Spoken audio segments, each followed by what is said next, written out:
الحمد للہ رب العالمین والصلاة والسلام علی خاتم النبیین اما بعد فاعوذ باللہ من الشیطان الرجیم بسم اللہ الرحمن الرحیم الصلاة والسلام علیک یا رسول اللہ وعلی آلک واصحابک یا حبیب اللہ الصلاة والسلام علیک یا نبی اللہ وعلی آلک واصحابک یا نور اللہ۔ مدری چینل کے ناظرین، ایک بار پھر خوش آمدید۔ پروگرام قرآن پاک ترجمہ و تفسیر کے ساتھ آپ دیکھ رہے ہیں۔ ترتیب وار قرآن شریف کی آیتیں، ان کا ترجمہ اور ان کی تفسیر صراط الجنان تفسیر قرآن سے ہم سن رہے ہیں۔ اللہ کریم قبلہ مفتی قاسم اتاری صاحب دامت برکاتہم العالیہ کو دراز عمر بالخیر عطا فرمایا۔ مکتبۃ المدینہ سے بھی اس تفسیر کو حاصل کیا جا سکتا ہے، اور صراط الجنان کے نام سے iOS اور پلے اسٹور دونوں پر ایپ موجود ہے، آپ اسے ڈاؤن لوڈ کر کے بھی پڑھ سکتے ہیں۔ نبی رحمت شفیع امت صلی اللہ علیہ وآلہ وسلم کا فرمان عالی شان ہے، تم اپنی مجلسوں کو مجھ پر درود پڑھ کر آراستہ کرو کہ تمہارا مجھ پر درود پڑھنا کل قیامت کے دن تمہارے لیے نور ہوگا۔ صلو علی الحبیب صلی اللہ علی محمد صلی اللہ علیہ وآلہ وسلم۔ حضرت کرام، سورہ انفال کا درس شروع کیا تھا ہم نے پچھلے پروگرام میں، اور آج ہم آیت نمبر 15 سے اپنے درس کو مزید آگے بڑھائیں گے۔ اعوذ باللہ من الشیطان الرجیم، بسم اللہ الرحمن الرحیم۔ یا ایہا الذین آمنوا اذا لقیتم الذین کفروا زحفا فلا تولوہم الادبار۔ آسان ترجمہ قرآن کنز العرفان۔ اے ایمان والو، جب کافروں کے لشکر سے تمہارا مقابلہ ہو تو ان سے پیٹھ نہ پھیرو۔ حضرت کرام، یہاں پر مسلمانوں کو استقامت کے ساتھ اللہ پاک کے دین کے لیے ثابت قدم رہنے کی ترغیب دی جا رہی ہے کہ وہ گھبرائیں نہیں بلکہ استقامت کا پہاڑ بن جائیں۔ اگلی آیت میں فرماتا ہے وَمَن يُوَلِّهِمْ يَوْمَئِذٍ دُبُرَهُ إِلَّا مُتَحَرِّفًا لِقِتَالٍ أَوْ مُتَحَيِّزًا إِلَى فِئَةٍ فَقَدْ بَاءَ بِغَضَبٍ مِّنَ اللَّهِ وَمَأْوَاهُ جَهَنَّمُ وَبِئْسَ الْمَصِيرُ۔ آسان ترجمہ قرآن کنز العرفان۔ اور جو اس دن لڑائی میں ہنرمندی کا مظاہرہ کرنے یا اپنے لشکر سے ملنے کے علاوہ کسی اور صورت میں انہیں پیٹھ دکھائے گا تو وہ اللہ کے غضب کا مستحق ہوگا، اور اس کا ٹھکانہ جہنم ہے اور بہت بری لوٹنے کی جگہ ہے۔ اگلی آیت میں اللہ پاک ارشاد فرماتا ہے فَلَمْ تَقْتُلُوهُمْ وَلَكِنَّ اللَّهَ قَتَلَهُمْ وَمَا رَمَيْتَ إِذْ رَمَيْتَ وَلَكِنَّ اللَّهَ رَمَى وَلِيُبْلِيَ الْمُؤْمِنِينَ مِنْهُ بَلَاءً حَسَنًا إِنَّ اللَّهَ سَمِيعٌ عَلِيمٌ ذَلِكُمْ وَأَنَّ اللَّهَ مُوهِنُ كَيْدِ الْكَافِرِينَ۔ آسان ترجمہ قرآن کنز العرفان۔ تو تم نے انہیں قتل نہیں کیا بلکہ اللہ نے انہیں قتل کیا، اور اے حبیب، جب آپ نے خاک پھینکی تو آپ نے نہ پھینکی تھی بلکہ اللہ نے پھینکی تھی، اور اس لیے تاکہ مسلمانوں کو اپنی طرف سے اچھا انعام عطا فرمائے۔ بے شک اللہ سننے والا جاننے والا ہے۔ یہ حق ہے، اور یہ کہ اللہ کافروں کے مکر و فریب کو کمزور کرنے والا ہے۔ ناظرین کرام، جب مسلمان جنگ بدر سے واپس ہوئے تو ان میں سے ایک کہتا تھا کہ میں نے فلاں کو قتل کیا، دوسرا کہتا تھا میں نے فلاں کو قتل کیا۔ اس پر یہ آیت نازل ہوئی اور فرمایا گیا کہ اس قتل کو تم اپنے زور بازو اور طاقت و قوت کی طرف منسوب نہ کرو، کہ یہ در حقیقت اللہ پاک کی مدد اور اس کی تقویت اور تائید ہے۔ تو یہ ایک طرح سے صحابہ اکرام کی روحانی ترقی اور اس کی تربیت کا ایک جملہ ہے، یوں کہہ لیجئے کہ حالانکہ صحابہ اکرام کی جانثاری، وفاداری اور قربانیاں اپنی جگہ پر، لیکن ایک ایمان والے کی مزید ایمان کی پختگی کے لیے یہ سکھایا جا رہا ہے کہ ہر کوئی بس اللہ پاک کی طرف اس کو منسوب رکھے کہ رب نے ہمیں فتح عطا فرمائی، ہمارا تو کچھ بھی نہیں ہے۔ اور اس طرح سے کوئی یوں نہ کہے میں نے فلاں پر قابو پا لیا، میں نے فلاں کو دبوچ لیا وغیرہ وغیرہ، حالانکہ یقیناً ان کے کارنامے تھے، لیکن یہ ایک روحانیت کی بات بھی ہے، اور یہاں پر اللہ تبارک و تعالی اپنے حبیب کے صحابہ اکرام کی تربیت بھی فرما رہا ہے۔ اس آیت سے یہ بھی پتہ چلتا ہے کہ اچھے اور نیک کام کی نسبت یہ اللہ پاک کی طرف کرنی چاہیے، اور جب انسان کوئی اچھا اور نیک کام کرے تو اس پر فخر بھی نہیں کرنا چاہیے، کیونکہ نیک کام بندہ خود نہیں کرتا، بلکہ جو بھی نیک کام کرتا ہے اس میں اللہ پاک کی توفیق شامل حال ہو تو ہی کرتا ہے۔ پھر آگے مزید فرمایا کہ وما رمیت اذ رمیت ولکن اللہ رما، اے محبوب جب آپ نے خاک پھینکی تو آپ نے نہ پھینکی تھی بلکہ اللہ پاک نے پھینکی تھی۔ اس آیت کے متعلق جمہور مفسرین کا قول یہ ہے کہ جب کفار اور مسلمانوں کی فوجیں ایک دوسرے کے سامنے ہوئیں تو رسول اکرم صلی اللہ علیہ وآلہ وسلم نے ایک مٹھی خاک کافروں کے چہرے پر ماری اور فرمایا شاہت الوجوہ، یعنی ان کے چہرے بگڑ جائیں۔ وہ خاک تمام کافروں کی آنکھوں میں پڑی اور صحابہ اکرام علیہم الرضوان بڑھ کر انہیں قتل اور گرفتار کرنے لگے۔ کفار قریش کی شکست کا اصل سبب خاک کی وہ مٹھی تھی جو تاجدار رسالت صلی اللہ علیہ وآلہ وسلم نے پھینکی تھی۔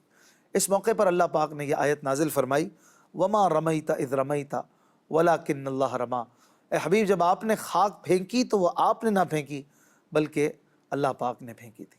تو یہ اللہ تبارک و تعالیٰ کا اپنے حبیب علیہ الصلوۃ والسلام سے پیار بھی ہے، یہ حضور علیہ الصلوۃ والسلام کی یہاں پر رفعت شان و کردار بھی ہے کہ اللہ تبارک و تعالیٰ اپنے محبوب کے عمل کو اپنا عمل فرما رہا ہے۔ اور ظاہر ہے کہ وہ خاک پھینکنے کا عمل تو صحابہ نے دیکھا تھا کہ خود حضور علیہ الصلوۃ والسلام نے کیا، لیکن رب فرما رہا ہے کہ یہ اللہ پاک نے پھینکی تھی وہ کنکریاں، وہ مٹی، وہ خاک، یہ حضور علیہ الصلوۃ والسلام کا اعزاز بھی ہے۔ اور یقیناً اس سے جو کام ہوا وہ بھی ایک ایسا کام تھا کہ جو رب عز و جل کی قدرت کا ایک کرشمہ بن گیا اور حضور علیہ الصلوۃ والسلام کا معجزہ بن گیا۔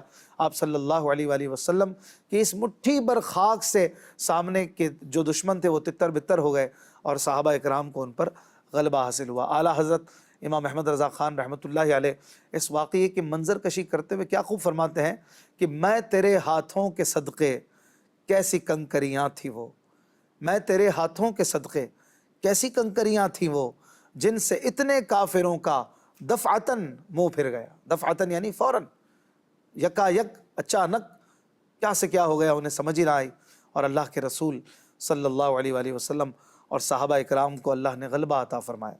اگلی آیت میں اللہ پاک فرماتا ہے ان تستفتحوا فقد جاءکم الفتح وَإِن تَنْتَهُوا فَهُوَ خَيْرٌ لَكُمْ وَإِن تَعُودُوا نَعُدْ وَلَن تُغْنِيَ عَنْكُمْ فِئَتُكُمْ شَيْئًا وَلَوْ كَثُرَتْ وَأَنَّ اللَّهَ مَعَ الْمُؤْمِنِينَ۔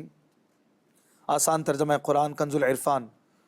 اے کافرو، اگر تم فیصلہ مانگتے ہو تو یہ فیصلہ تم پر آ چکا، اور اگر تم باز آ جاؤ تو یہ تمہارے لیے بہتر ہے، اور اگر تم پھر یہی کام کرو گے تو ہم بھی پھر وہی کریں گے، اور تمہارا گروہ تمہیں کوئی فائدہ نہ دے گا اگرچہ بہت زیادہ ہو، اور مزید یہ کہ اللہ مسلمانوں کے ساتھ ہے۔ ناظرین کرام، اس آیت میں ان مشرکین سے بات ہو رہی ہے جنہوں نے بدر میں سرکار دو عالم صلی اللہ علیہ وآلہ وسلم سے جنگ کی، اور ان میں سے ابو جہل نے اپنے اور حضور اقدس صلی اللہ علیہ وآلہ وسلم کے بارے میں یہ دعا کی، یا رب ہم میں جو تیرے نزدیک اچھا ہو اس کی مدد کر، اور جو برا ہو اسے مصیبت میں مبتلا کر۔ اور ایک روایت میں ہے کہ مشرکین نے مکے سے بدر کی طرف چلتے وقت کعبہ معظمہ کے پردوں سے لپٹ کر دعا کی تھی کہ یا رب اگر محمد حق پر ہوں تو ان کی مدد فرما، اور اگر ہم حق پر ہوں تو ہماری مدد فرما۔ اس پر یہ آیت نازل ہوئی کہ جو فیصلہ تم نے چاہا تھا وہ کر دیا گیا، اور جو گروہ حق پر تھا اس کو فتح دے دی گئی۔ یہ تمہارا اپنا مانگا ہوا فیصلہ ہے۔ اب آسمانی فیصلے سے بھی اسلام کی حقانیت ثابت ہوئی۔ ابو جہل بھی اس جنگ میں ذلت و رسوائی کے ساتھ مارا گیا، اور اس کا سر رسول اکرم صلی اللہ علیہ وآلہ وسلم کی بارگاہ میں پیش کیا گیا۔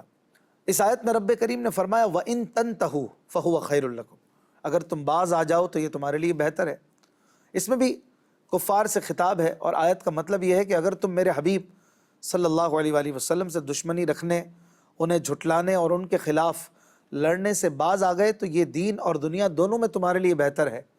دین میں اس طرح کہ تم دائمی عذاب سے بچ جاؤ گے اور ثواب سے مالا مال کیے جاؤ گے، جبکہ دنیا میں اس طرح کہ تم قتل کیے جانے، قیدی بنائے جانے اور غنیمت کے طور پر مال لے لیے جانے سے بچ جاؤ گے، اور اگر تم نے مسلمانوں سے دوبارہ جنگ کی تو ہم پھر مسلمانوں کو تم پر مسلط کر دیں گے، جیسا کہ تم غزوہ بدر میں مشاہدہ کر چکے ہو اور یہ جان چکے ہو کہ اللہ پاک کی تائید اور نصرت تمہارے بجائے مسلمانوں کے ساتھ ہے، اور تم کتنی بھاری جمعیت لے کر کیوں نہ آؤ وہ تمہیں شکست سے نہ بچا سکے گی، جیسے بدر کے میدان میں تمہارا بڑا جتھا تمہارے کسی کام نہ آیا۔ اس آیت میں غیب کی خبر بھی ہے کہ مسلمانوں کے مقابلے میں کفار کے بھاری لشکر بھی مغلوب ہو جائیں گے۔ اللہ پاک نے یہ خبر پوری فرما دی تاجدار رسالت صلی اللہ علیہ وآلہ وسلم کے زمانے، صحابہ اکرام رضی اللہ عنہم کے عہد خلافت، اور بعد میں بھی تھوڑے مسلمان بہت سے کافروں پر غالب آئے۔ مسلمانوں کی تاریخ کا علم رکھنے والے یہ بات جانتے ہیں کہ غزوہ موطا میں صرف 30,000 جانثاران مصطفیٰ کے مقابلے میں روم کے بادشاہ قیصر کی فوج کی تعداد 2 لاکھ تھی، لیکن اللہ کے شیروں نے اس جنگ میں پرچم اسلام کو نیچے نہ ہونے دیا۔ جنگ یرموک میں حضرت ابو عبیدہ عامر بن الجراح رضی اللہ عنہ تقریباً 40,000 کی قلیل فوج کے ساتھ دشمن کے 10,60,000 فوجیوں سے ٹکرائے، اور اللہ پاک کی نصرت و حمایت سے 10,60,000 کے مقابلے میں ان 40,000 کو فتح اور کامیابی نصیب ہوئی۔ اسی جنگ میں حضرت خالد بن ولید رضی اللہ عنہ نے صرف 60 مجاہدین کے ساتھ دشمن کے 60,000 جنگجو اور سر تپا لوہے سے لیس فوجیوں کے ساتھ صبح سے لے کر شام تک مقابلہ کیا، اور اللہ پاک کے فضل سے ان میں سے کئیوں کو بھاگنے پر اور ہزاروں کو واصل بجہنم کر کے آپ فتح یاب ہو کر پلٹے۔ حضرت طارق بن زیاد رضی اللہ عنہ نے صرف 1700 جانباز مجاہدین کے ساتھ اندلس کے بادشاہ لڈریک کے ساتھ 70,000 شہ سواروں سے جنگ کی، اور نصرت الہی کے صدقے انہیں کچل کر رکھ دیا۔ تو یہ تاریخ بہت بڑی اور وسیع ہے۔ جب مسلمان بہادری کے ساتھ اللہ کے دین کے لیے نکلے تو اللہ پاک کی مدد اور نصرت انہیں حاصل ہوئی۔ اقبال نے کیا خوب کہا، یہ غازی یہ تیرے پراسرار بندے، جنہیں تو نے بخشا ہے ذوق خدائی، دو نیم ان کی ٹھوکر سے صحرا و دریا، سمٹ کر پہاڑ ان کی ہیبت سے رائی، شہادت ہے مطلوب و مقصود مومن، نہ مال غنیمت نہ کشور کشائی۔ اللہ پاک ہمیں بھی اپنے دین اسلام کی خاطر قربانیاں دینے کے لیے، وقت دینے کے لیے، مال دینے کے لیے تیار رہنے کی، اور اپنے ان اسلاف کے نقش قدم پر چلنے کی توفیق عطا فرمائے۔ اگلی آیت میں اللہ پاک فرماتا ہے، یا ایہا الذین آمنوا اطیعوا اللہ ورسولہ ولا تولوا عنہ وانتم تسمعون ولا تکونوا کالذین قالوا سمعنا وهم لا يسمعون۔ آسان ترجمہ قرآن کنز العرفان۔ اے ایمان والو، اللہ اور اس کے رسول کی اطاعت کیا کرو اور سن کر اس سے منہ نہ پھیرو، اور ان لوگوں کی طرح نہ ہونا جنہوں نے کہا ہم نے سن لیا حالانکہ وہ نہیں سنتے۔ ناظرین کرام، اس آیت سے مقصود سرکار دو عالم صلی اللہ علیہ وآلہ وسلم کی اطاعت کرنے کا حکم دینا اور ان کی نافرمانی سے منع کرنا ہے، جبکہ اللہ پاک کی اطاعت کا ذکر اس بات پر متنبہ کرنے کے لیے ہے کہ رسول خدا صلی اللہ علیہ وآلہ وسلم کی اطاعت اللہ ہی کی اطاعت ہے، جیسا کہ ایک مقام پر صراحت کے ساتھ ارشاد فرمایا، من یطع الرسول فقد اطاع اللہ، جس نے رسول کا حکم مانا بے شک اس نے اللہ پاک کا حکم مانا۔ پھر مزید ارشاد فرمایا اس آیت میں کہ ان لوگوں کی طرح نہ ہونا جنہوں نے کہا ہم نے سن لیا حالانکہ وہ نہیں سنتے، کیونکہ جو سن کر فائدہ نہ اٹھائے اور نصیحت حاصل نہ کرے اس کا سننا ہی نہیں ہے۔ یہ منافقین اور مشرکین کا حال ہے۔ مسلمانوں کو اس سے دور رہنے کا حکم دیا جا رہا ہے۔ مراد یہ ہے کہ سننا ہوتا ہی وہ ہے کہ جس پر عمل کیا جائے، تو کافروں کا سننا، مشرکین کا سننا ہی قرار نہیں دیا گیا۔ وہ کہتے تھے ہم نے سن لیا لیکن وہ عمل نہیں کرتے تھے۔ اللہ نے فرمایا وَهُمْ لَا يَسْمَعُونَ، وہ سنتے ہی نہیں، حالانکہ ان کے کان میں تو آواز جا رہی تھی، لیکن کان میں آواز چلے جانا یہ صرف سننا نہیں بلکہ عمل کرنا، کوئی ریئیکشن ہونا، اس سے خوف لینا، تقوی حاصل ہونا، یہ اصل سننا ہے۔ اسی طرح جو ہے قرآن شریف میں کئی مقامات پر یہ بھی آیا کہ وہ گونگے بھی ہیں، اندھے بھی ہیں، بہرے بھی ہیں، حالانکہ وہ دیکھتے بھی تھے، سنتے بھی تھے، چلتے پھرتے تھے۔ تو مراد یہی ہے کہ وہ جو حق نہیں بول رہا وہ گویا گونگا ہے، جو باطل دیکھ رہا ہے، جس کو حق نظر نہیں آ رہا، حق سامنے ہونے کے باوجود، تو گویا وہ اندھا ہے۔ تو یہ بات قرآن شریف میں کئی مقامات پر آئی، اور آگے بھی آیت نمبر 22 میں آ رہی ہے۔ اللہ پاک ارشاد فرماتا ہے، ان شر الدواب عند اللہ الصم البکم الذین لا یعقلون۔ آسان ترجمہ قرآن کنز العرفان۔ بے شک سب جانوروں میں بدتر اللہ کے نزدیک وہ ہیں جو بہرے گونگے ہیں، جن کو عقل نہیں۔ یعنی مخلوق خدا میں سے روئے زمین پر اللہ پاک کے نزدیک بدتر وہ ہیں جو نہ حق سنتے ہیں، نہ حق بولتے ہیں، اور نہ حق کو سمجھتے ہیں، کان اور زبان و عقل سے فائدہ نہیں اٹھاتے، بلکہ جانوروں سے بھی بدتر ہیں، کیونکہ یہ دیدہ و دانستہ جان بوجھ کر بہرے گونگے بنتے ہیں اور عقل سے دشمنی کرتے ہیں۔ حضرت عبداللہ ابن عباس رضی اللہ عنہما فرماتے ہیں، یہ آیت بنی عبد الدار بن قصی کے حق میں نازل ہوئی، جو کہتے تھے کہ جو کچھ محمد مصطفیٰ صلی اللہ علیہ وآلہ وسلم لائے ہم اس سے بہرے گونگے اندھے ہیں۔ یہ سب لوگ جنگ احد میں قتل ہو گئے، اور ان میں سے صرف 2 شخص حضرت مصعب بن عمیر اور حضرت سویبت بن حرملہ رضی اللہ عنہما ایمان لائے۔ اگلی آیت میں اللہ پاک ارشاد فرماتا ہے، وَلَوْ عَلِمَ اللَّهُ فِيهِمْ خَيْرًا لَأَسْمَعَهُمْ وَلَوْ أَسْمَعَهُمْ لَتَوَلَّوْا وَهُمْ مُعْرِضُونَ۔ آسان ترجمہ قرآن کنز العرفان۔ اور اگر اللہ ان میں کچھ بھلائی جانتا تو انہیں سنا دیتا، اور اگر وہ انہیں سنا دیتا تو بھی وہ روگردانی کرتے ہوئے پلٹ جاتے۔ بعض مفسرین نے فرمایا کہ اہل مکہ حضور علیہ السلام سے یہ فرمائش کرتے کہ آپ ہمارے سامنے قصی کو زندہ کر دیں، کیونکہ وہ بڑے بزرگ تھے، اگر انہوں نے آپ کی نبوت کی گواہی دے دی تو ہم بھی ایمان لے آئیں گے۔ تو اللہ پاک نے ارشاد فرمایا کہ اگر ان کی خواہش کے مطابق ہم قصی کو زندہ کر دیتے اور وہ اس کا کلام سن لیتے تو بھی وہ روح گردانی کرتے ہوئے پلٹ جاتے۔ یہاں خیر سے مراد صدق و رغبت ہے، یعنی اگر اللہ پاک ان لوگوں کے دلوں میں قبول حق کا سچا جذبہ اور رغبت جانتا، وَلَوْ عَلِمَ اللَّهُ فِيهِمْ خَيْرًا، اللہ پاک نے فرمایا نا اگر اللہ پاک ان میں کوئی بھلائی جانتا تو انہیں سنا دیتا جس چیز سے وہ بہرے ہیں۔ تو یہاں پر مراد یہ کہ اگر ان کے دلوں میں سچا جذبہ ہوتا اور رغبت ہوتی ماننے کی تو اللہ پاک انہیں حق کو سنا دیتا اور ان کے مطلوبہ معجزات انہیں دکھا دیتا، حق کو ان پر واضح کر دیتا، لیکن ان کے دلوں میں وہ صدق و رغبت ہی نہیں، لہٰذا اللہ پاک نے انہیں ان کے مطلوبہ معجزات نہ دکھائے، اور اگر اللہ پاک انہیں دکھا بھی دیتا تو یہ منہ پھیر لیتے۔ اگلی آیت میں اللہ پاک ارشاد فرماتا ہے، یا ایھا الذین آمنوا استجیبوا للہ وللرسول اذا دعاکم لما یحییکم وَاعْلَمُوا أَنَّ اللَّهَ يَحُولُ بَيْنَ الْمَرْءِ وَقَلْبِهِ وَأَنَّهُ إِلَيْهِ تُحْشَرُونَ۔ آسان ترجمہ قرآن کنز العرفان۔